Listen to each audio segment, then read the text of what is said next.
Okay, so section 5.5 is on z-scores. And we just finished normal distribution, and we looked at the intervals between the mean and 1 standard deviation above and 2 standard deviations above, etc. What if the score isn't a nice 1 standard deviation above? What if it doesn't work that nicely? So that's what a z-score is. So in your notes here, it says that a z-score is a standardized value that indicates the number of standard deviations a data value is above or below the mean. Like it might be 1.5 above, it might be 2.2 below, okay? So when it doesn't work out nice and neatly, exactly 1 or 2 above or below, you calculate a z-score. And it's very easy to calculate. A z-score is calculated by taking that number, okay, whatever number you're talking about. And so here it says that x is the data value, whatever number you're talking about, that you're trying to figure out how above or below it is. So you take the number, you subtract the mean, and then you divide it by the standard deviation. And that's all there is when it comes to calculating a z-score, okay?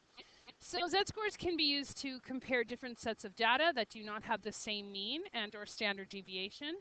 So if you're comparing stuff that's in 2 different sets of data, sometimes comparing the z-score can help you determine, I don't know, characteristics about the data. And again, a positive z-score indicates that the data point is above the mean. A negative z-score indicates that a data point is below the mean. So on the page that I've made for you here, hold on, I just changed it. Let me update it. There we go. So when I was up in the lab working with some students today, this z-score calculator didn't work upstairs. So I've included z-score tables as well. And I'm going to show you how to use both, okay? So example number 1 here says that the mathematics test score in Ramon's class are normally distributed. And you need to know that because you only can use z-scores in data that's normally distributed. So the mean is 80 with a standard deviation of 5. And Callie is in Ramon's class and she got 83. So what could you say about her score compared to the rest? Is it above? Is it below? That kind of thing. So it said that the mean, whoopsie, let's get rid of that. It said the mean is 80. So we can signify that with mu, 80. It said standard deviation is 5, and she got 83. So that's the score we're talking about. So we can calculate a z-score by taking the number that we're talking about, subtracting it from the mean, and dividing by the standard deviation. So 83 minus 80 is 3 over 5, and that works out to 0.6, okay? So if you are able to get on this z-score calculator, and it says pick cumulative, the page works like this. It's got this little z-score calculator here on the side, okay? I've asked you to pick cumulative. This is where you're going to pick cumulative. So right here is the z-score calculator, and you're going to put the 83 here. The mean was 80, and the standard deviation was 5, and then press enter. And look at how here it tells you that the z-score is 0.6, exactly like we calculated. So this table can be quite handy. But where it's even handier is this graph, okay? So right up here or below, same number, it says the probability is 0.7257, okay? So, oops, I didn't mean to do that. When we want to compare her score to the rest of the class, it said that the probability was 0.0, I forgot, 0.726 or 0.7257.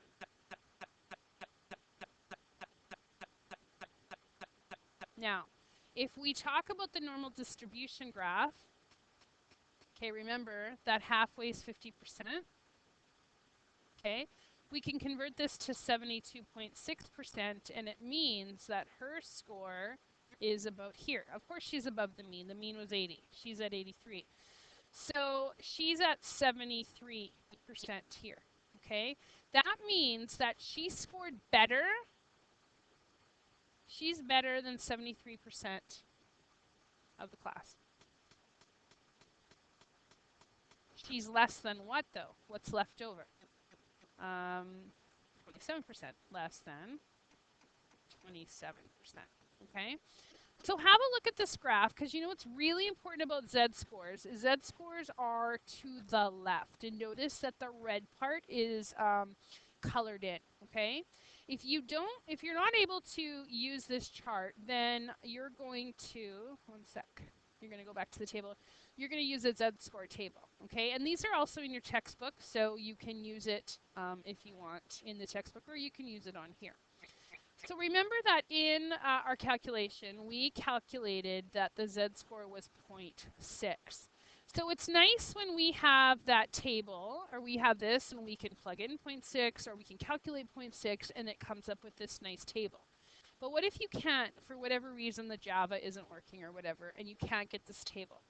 Well, you go to a z-score table, and here it says that these are the z-scores. And first of all, this is negative z-scores. It was a positive of 0.6. So what you're going to do is go down here to 0.6, and notice right here, because this is 0.60, here's the 72.57. So if that page isn't working for you, you can just look up that z-score on a table, and there's that 72.6.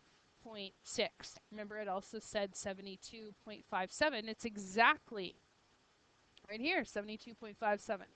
So exactly what we can see here in the z-score, okay? So that's another place you could have got that 72.6%.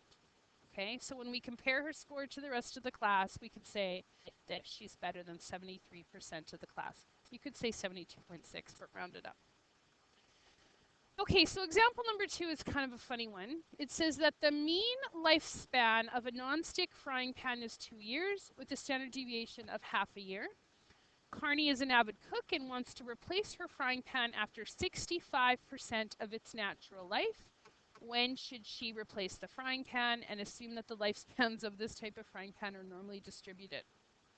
Okay, Carney's kind of weird. But anyway, let's use this example. So it said the mean is 2, so let's write that down. It said the standard deviation is 0.5, and she wants to use her pan 65% of its natural life. So if we were talking about a bell shape, okay, we would be looking here at around 65%. Okay? So remember that the way that we would calculate a z-score is we would take the number minus the average over standard deviation. That is the standard deviation, but I wanted to put the letter there, over 60. Okay, that's how we calculate z-score. Well, we kind of do have the z-score because we know that we want it to last 65%. So what we have to do is figure out a z-score for 65%, okay? And then what we do is we know the mean, it's 2. We know the standard deviation, it's 0.5. This is what we want to calculate. We want to know how long do we have to use the frying pan so that it lasts more than 50% of the time, because that's the middle. We're on the right side of it. So we want to calculate x, and we can find a z-score based on 65%. So we go back to the table, and remember, all these decimals are actually just percent. So what we do is we scan through till we find something that's quite similar to 65%. And 65% is kind of between these two numbers here, but it's 0.39. Okay, see, we could even go a little more exact and think, well, we're pretty much halfway in between these two. We could even say 0.385, but let's just use 0.39. Here's 65%. Okay, so 0.39 is the z-score that corresponds to 65%. Okay, and remember that this is what we're trying to solve. So let's multiply both sides by 0.5, because we want to get rid of that. So we have x minus 2 equals 0.39 times 0.5. I'm just using the calculator on my desk.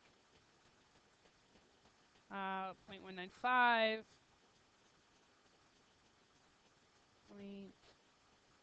0.195. We're going to add 2 to both sides. So we should be using, or she should, not we, she should use that frying pan for 2.195 years, okay? So if you want to convert that to months, it's 2 years and 0.195 times 12 because there's 12 months in a year. So roughly 2 years, 2 months.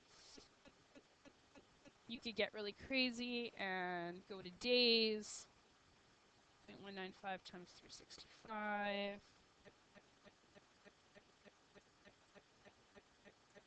Roughly 71 days. So you could also say 2 years, 71 days. Okay, I really hope Courtney finds something better to do than worry about this, but that's how you would calculate it. Now, I did a little bit of playing on this one. If you're able to get a hold of this one, I did a little bit of playing because I knew that the probability was 65%. Remember, that's 0.65. I didn't know this number, but I knew the mean was 2, and I knew the standard deviation was 0.5. And then what I did was, well, my z-score isn't, it can't be 83, right? Like this was the number, like you can't use the frying pan for 83 years. But what I did was I thought, okay, what if I use it for 3 years, 1 whole year over the average? And the probability was 0.57. I need that probability to be 0.65, 65%. So then I was playing, well, what about 2.5? And that didn't work. What about, and then again I went down there, oh no, the probability has to be 0.65. Oh, no wonder, this needs to be 0.5. There we go. So 3 was, that's 97%, that's not going to work. How about 2.5? Oh, I'm getting closer. 0.84, how about 0.22? And look at that, 0.6554, so right around 2.2 years was another way that I was able to calculate using that table, okay? So remember that we use z-scores when we're not an exact number of standard deviations above or below when we're not an exact number, okay? Between those two either the table or the web page, you're going to be able to calculate z-scores, no problem. All right, good luck.